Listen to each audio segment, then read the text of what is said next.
Welcome to today's program. In conversation with us today is our guest Nancy Lynk, 22-year veteran with our local animal shelter, the SPCA, the Society for the Prevention of Cruelty to Animals. Thank you for joining us, Nancy. Thank you for having me. You're welcome. Nancy, just to get started, one of the things that I wanted to ask you was you've been with the Society for 22 years. How did the Society start? Well, the Society started back in, I think it was 1973, with a group of concerned citizens who got together in basements and halls and you know, had fundraisers and gathered the money up. They thought that we needed this shelter, and the homeless animals in the area had nowhere to go, so they were very diligent and perseverant, and they got through and earned the money that we needed to actually build the property. I mean, build, you know, the shelter on the property, and so it is a service that was brought together by the community because we needed it. And is it the only one on the island? It's the only shelter in Cape Breton Island, so we do cover quite an area. People are welcome, you know, from away to bring their animals to us if they need be. And we service mainly under contract with the municipality for Cape Breton for the animal control, but we do cover the entire island for cruelty investigations and things like that. Wow. Now, 22 years ago, what drew you to the SPCA? Well, 22 years ago, I was new to the area. I'd been in the States, and I came up, and I really wanted to work with animals. And so I went to all the veterinarians, and I also applied at the SPCA, and I just figured the SPCA was a nicer place to work. Yeah.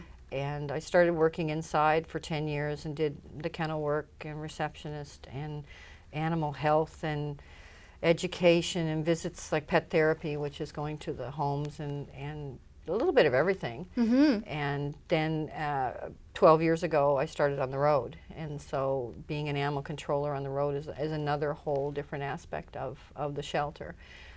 But it's frontline, and we solve a lot of problems and try to help the community by enforcing the bylaws. What type of person do you think it takes to work at the shelter, or to be involved even?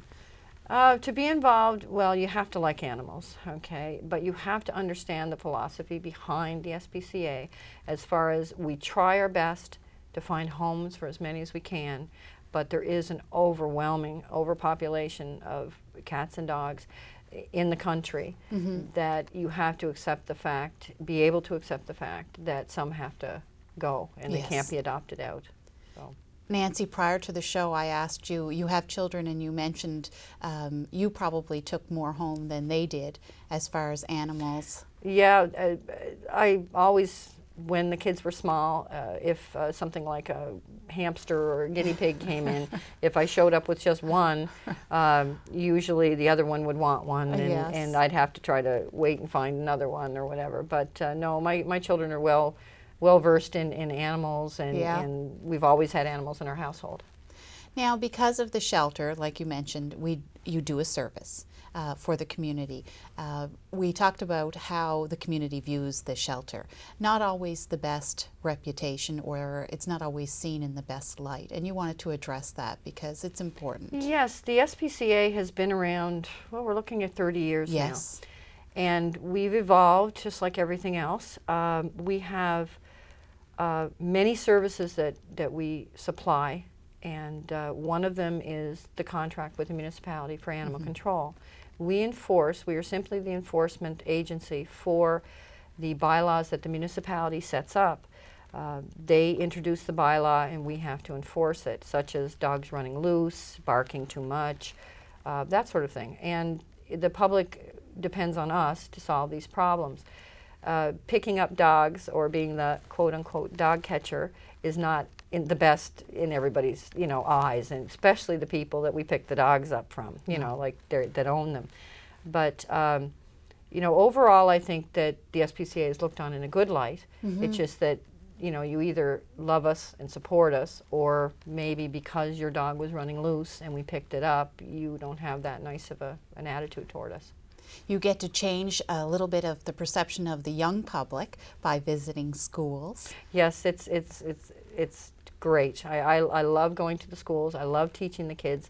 They're new minds. They have all kinds of questions, and there's no silly question for me to answer. And some of them are quite serious, and it's surprising to see a primary child start talking about things that you wouldn't think that they would be concerned about. But they're very, very quick, and kids love animals, and we usually bring animals with us so that they get to handle them and learn how to, you know, care for them and that sort of thing. So it's good to educate the youth, because they're the future. They're what's going to change the world. And not everyone has a pet. Not everyone, not every child that you're exposed to even knows what the shelter is all about. I know they have ears and eyes for everything, but they don't always get to know every little detail of the shelter. And prior to the show, you had mentioned you had asked a group of children, what do the letters SPCA stand for? And you said you have a response that you will always remember. Most kids will break down the letters of SPCA, which we know is Society for the Prevention of Cruelty to Animals, but they came up with a special place that cares for animals. Wow. And, you know, I kind of wish our name was that. Yes. You know, it's really less technical, and it really puts it in order as far as what we hope the community will see us. Well, it embodies the place. Motto, probably, yes, that we like but to do. But it was kind of a kick getting that from the kids that one day, and I was like, what was I supposed to say? Was I supposed to say, no, that's not right, because we feel it's right? And I said, no, but that's one way of looking at it, but this is the actual name. So, but it was a learning experience for myself also. Yeah, something memorable for sure. Yeah. Nancy, we're going to take a break. We'll be back in just a few minutes. Welcome back. Today we're joined with Nancy Lynk, who's been sharing her 22 years experience with us. Nancy, you've been the voice for the animals over the years, and you're sharing a little bit about their stories. If you would tell us something that maybe stands out in your mind as a positive thing from the years past. Well, there's a couple of stories that I'll highlight here. The first one was many years ago. I was working inside, and we had a Siamese cat that had been found out by the airport in reserve mines out toward reserve. And it was so thin, it just walked right into a business there, and they kept it, and they figured it belonged to somebody. So we had it at the shelter, and we have a lost and found board where if you lose your pet or find your pet, it's, you know, we keep track. And there was a cat that had been missing from Howie Center for like 4 months. And this was a Siamese also. So being a very long shot, I said, call it anyways, because it might pan out. The lady came right in, she was just frantic to find her pet. And she came in, and the cat was really skinny, to the point that she didn't even recognize it at first. And she stayed for about 15 minutes and held it and talked to it and everything. And then all of a sudden she had this little scream, and she started crying and saying, "Oh my God, it's my pet, and I can't believe we found it after all these months." So it really made the emotions rise up in you and say, all right, we did a good job. You know, this makes it all worthwhile when we can reunite people with their pets, especially when they're such a long shot like that. So that was a good story there. Another story was a lady on the phone that had called. She was an elderly woman, and she was living by herself, and she had a cat, and the cat had attacked her. And there was all she could, you know, like I was on the phone, and it was almost like a 911 call, and that we had to stay on the line, keep her calm. She would take like a little kind of anxiety attack type thing when the cat would move. And it had already attacked her, and she was saying there was blood and there was this and that, and we're confused. So we called the officers. We're, you know, negotiating with the men in the trucks. We got them to go over there, and she couldn't get off the couch. She was terrified to even get in another room. So we have this person in their own apartment with their own cat, and needed our help. So I asked her there if the officers could walk right in. And she said, "Oh, yes, please just send somebody." And so they walked right in, and sure enough, the cat had just gone vicious and turned on its owner. And the lady was maybe 85 and really couldn't move and didn't know what to do. And they came in. It took a while to catch the cat, but the lady did need medical attention and was taken by her relatives to the hospital. So it was good that we could provide that service for her. Yes, definitely, and that she would know where to call. These are people that will be able to help me with it. We stayed on it and kept her calm and tried to deal with her and the animal problem at the same time. So. Wow. So certainly rewarding over the years. Yes. It can be frustrating. It can be really frustrating, and and sometimes you think, you know, what are we doing and this sort of thing. But then there's sort of that little sparkle, that little light at the end of the tunnel where you see actual system at work when it works, you know, and it's just you get quite a jazz from it. It's something that makes it really rewarding. So. Oh, wow. Definitely something that we think of, and those might be not our first stories that pop to mind. We maybe think of adoptions more so, but yes, there's so much more going on with the shelter. Yeah. I'm sure over the years you've had your share of experiences that are not so favorable with the shelter, or not necessarily in conjunction with this shelter, but just with animals, or people maybe not taking care of animals, that sort of thing. What, if any, is there anything that stands out as, you know, why am I doing this job when this is what I'm faced with? Yeah, well, there's always that day by day, being on the front line, we have to approach every situation first. I know there was several times where you have to take a dog that's not a very nice dog, and you don't know if it's good or bad, and so you have to take that chance to go close enough to it to apprehend it, get it in the truck, and you're always trying to talk it down and be its friend and sort of keep everything calm. Sometimes the dog can get a little bit, you know, over aggressive, and that's where we're supposed to know what to do, you know, and it's our job to do that. So, you know, having overly aggressive dogs to deal with, going after people, things like that, that can be kind of scary at times, especially in the nighttime when we might have one that's kind of going crazy, and you don't know where it's at the time, and that sort of thing. As far as things that go wrong, the public, they tend to view us in different ways, and so they can be a little frustrating, and they don't understand that we're just doing our job. We've had several less, you know, memorable times at the shelter itself. This last winter when we lost the power, that was quite a blow to us, and you know, the animals come first. How many days? It was like out for 4 to 5 days, and we had a limited amount of lighting and that sort of thing at the end, but we had nothing. And it being a basement operation, as far as like the kennels are in the basement, without light, it is hard. And so we were, you know, the whole staff was in. It's and dark. It's dark. We had flashlights. We were hauling in our own water from home because we were on a well and a pump, and that wasn't working. And so, due to that, though, there has been many changes to the shelter. We now have a beautiful generator that will, you know, due to the public donations and, you know, knowing that we do have a major problem, they came forward and took care of us. And now we have a nice generator that will run the shelter 24/7, even if the power's out, even if it's storming and nobody else has any power, we will. So come up and visit us even. Yeah, if there's no power, you know, SPCA you won't be able to has go power. anywhere. Yeah, but at least the animals will be cared for in the way they should be, because, you know, like having to haul the water in was, you know, was a big thing. The cleaning, you can only do so much cleaning without water, and that sort of thing. So, but it all turned out well. It turned out very well indeed. Take us through, I guess that leads us to, what's a typical day at the shelter? I mean, you're coming in the morning. What happens from there? Well, we usually start on the road first and early, and we have certain jobs like, you know, we pick up the mail and get the answering slips and figure out our calls for the day. The shelter staff shows up and the office is opened. People go down, they start to clean. We have usually 2 or 3 people downstairs, and then one mans the desk and answers phones and that sort of thing. When a person brings a pet in for adoption, or because it's old, maybe wants it euthanized or something, they go to the front desk first, and then that person handles them, admits the animal. After the animals are admitted, they're usually vaccinated for adoption or something. They're vaccinated and dewormed, and then put in their cages and cleaned up and like defleed and put flea dust and that sort of thing on them.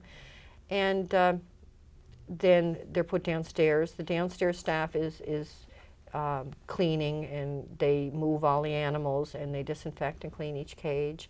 And so it's a major thing. There's a certain, you know, procedure to it all to make sure that the animals get fresh food and water. Their bowls are sanitized every day and changed, and it's probably about a 4 or 5 hour job just to get the animals done. Ready. You know. We're going to take a break, Nancy. After the break, we'll talk a little bit more about the staff and go through a little bit about the funding for the shelter. right after this break. Before the break, we were discussing some of the daily activities in the shelter. Thank you, Nancy. The daily activities make it sound like there's a lot going on, and with that means a lot of staff. How many staff are actually employed through the shelter? We have 8 staff.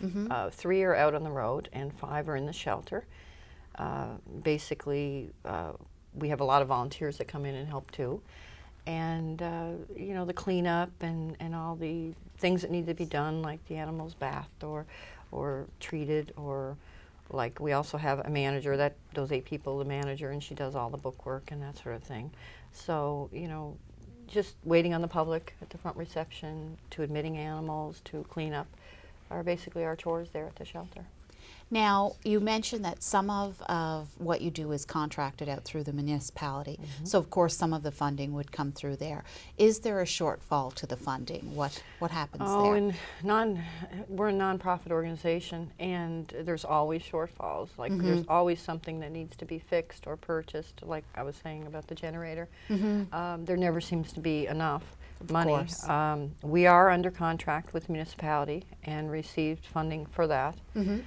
We also depend highly on the community in the forms of physical donations like money and dog food and cat food and litter and things like that. Also, their volunteer help is immeasurable. That's much needed. You know, there's days when we have sick staff and we really do need the people to help. There's, you know, the monies that we do gather from the public are in the forms of, they can be memorials, they can be memberships, becoming a member, they can be straight out donations. We have donations to our spay-neuter fund, which helps to get the animals fixed. And we also have a shelter fund for things like the generator and stuff that, you know, we might need extra money for. Definitely. When you adopt an animal, Nancy, there is a small fee that you would pay. I'm sure it in no way covers what a person is receiving. The money that you pay in adopting is for spading or neutering. It's for, like you said, the paperwork that you go through, the vaccinations. It doesn't really cover what it would cost to get this dog ready. Yes, when we have a pet, let's say, you know, you're coming in to adopt, our adoption fees at this present time seem high to most people, but what they do include for all pets is their first needle and deworming. They get a free checkup at their vet, so take it in, make sure it's good and everything's going good. And then it also includes the spaying and neutering that's required for the animal.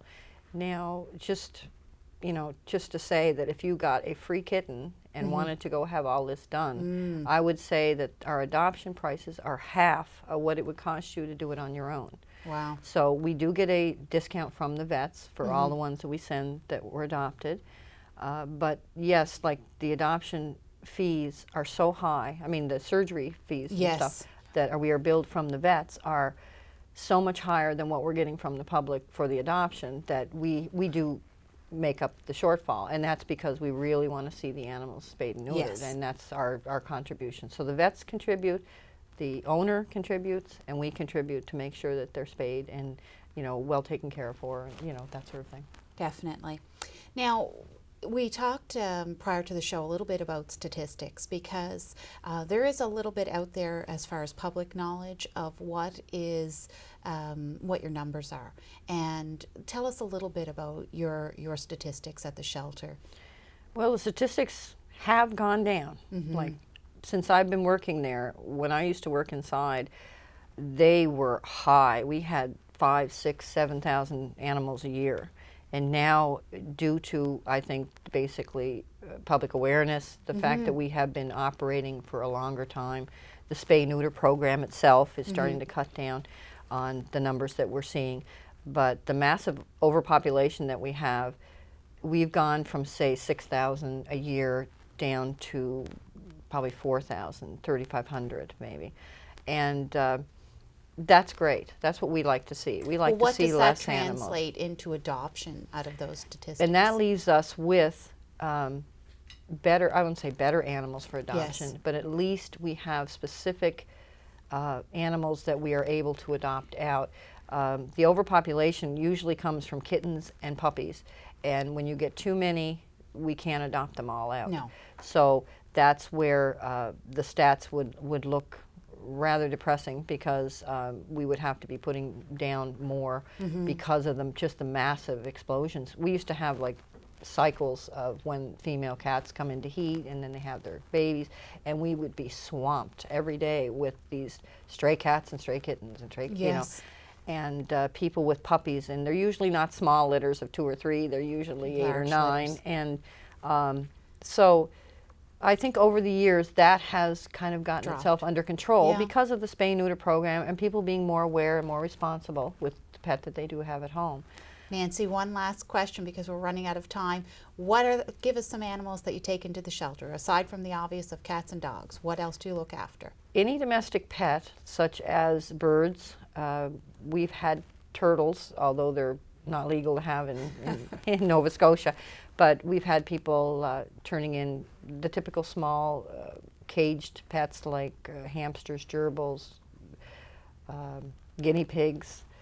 We've had word of a pot-bellied pig, but never had to pick it up. So you know, so a nice variety. You know, still, we have a variety. We don't get too many snakes and lizards and things like that. Thankfully, but, I'm sure. But no, we do get the odd bird and the odd hamster and things like that. And it's usually because people are moving. So we're glad we're there for the people. You know, like if they need to find a home for their pet. Well, Nancy, I want to thank you for joining us today, and thank you for joining us for In Conversation With, and I guess we'll see you next week.